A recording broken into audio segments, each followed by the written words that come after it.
Welcome back to Channel 5 News at noon. Let me tell you, it has been a beautiful day. We woke up to some chilly temperatures in the upper 50s and even the low 60s this morning, but all of this blue sky and all that sunshine out there has really helped to warm things up this afternoon. This is a live look in McAllen, and you can see Sky 5 shows the palm trees. Well, they've slowed down a little bit, but they're going to pick up again, and the reason for that is because our winds are elevated this afternoon. Let's go back to the map and I'll show you the actual wind speeds in McAllen right now, anywhere between about 16 miles per hour with gusts up near 25 miles per hour. And that's pretty much the situation across the RGV with the exception of Weslaco, where we're gusting near 31 miles per hour at this point in time. The winds are going to remain elevated for the rest of the day, but look, they're out of the west to northwest, so it's a nice cooler breeze versus that southeast one that we're so used to. So for the next 12 hours for the upper valley, everyone west of Weslaco will warm up to the lower 90s today. That'll happen about 2 or 3 o'clock this afternoon.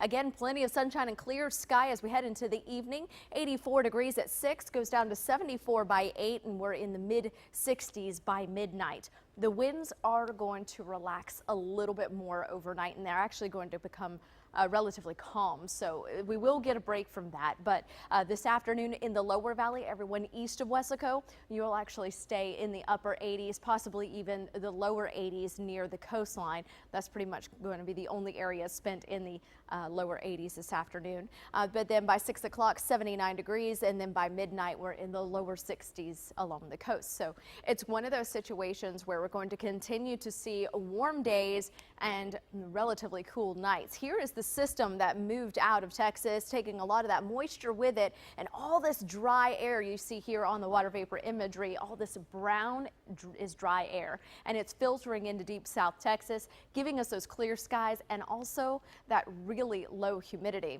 The system itself continues to make its way over the southern Gulf Coast states toward the East Coast, and it'll eventually kind of break apart from the system it's attached to at the north, and it's going to move over Georgia, Alabama, and even Florida by the end of the work week, bringing a lot of heavy rain to these areas until then. Now, check out these temperatures because we're in the 70s in Florida, mid to upper 60s across the central southern United States, and even behind this front, it's still pretty mild. I mean, Salt Lake City is only about 59, Oklahoma City's at 64, and Hastings is around 66. That is really, really mild for this time of year, especially the farther north you go.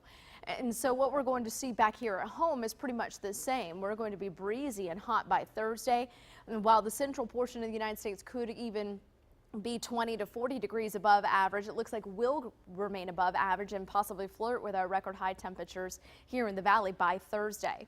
And also on Friday, it's going to be relatively warm too, but the thing about it is we have a weak cold front headed into the area. That will move through late in the day. It won't bring rain, but it will bring slightly cooler temperatures just for the start of the weekend. The next chance for rain looks to be late in the day on Monday, but even then, the rain chances aren't that great. So here's how we warm up back at home. We're at 86 degrees today, going up to 87 tomorrow, 91 by Thursday. So yeah, definitely some heat headed our way. Looks like we'll be in the upper 80s, possibly even the lower 90s for Friday.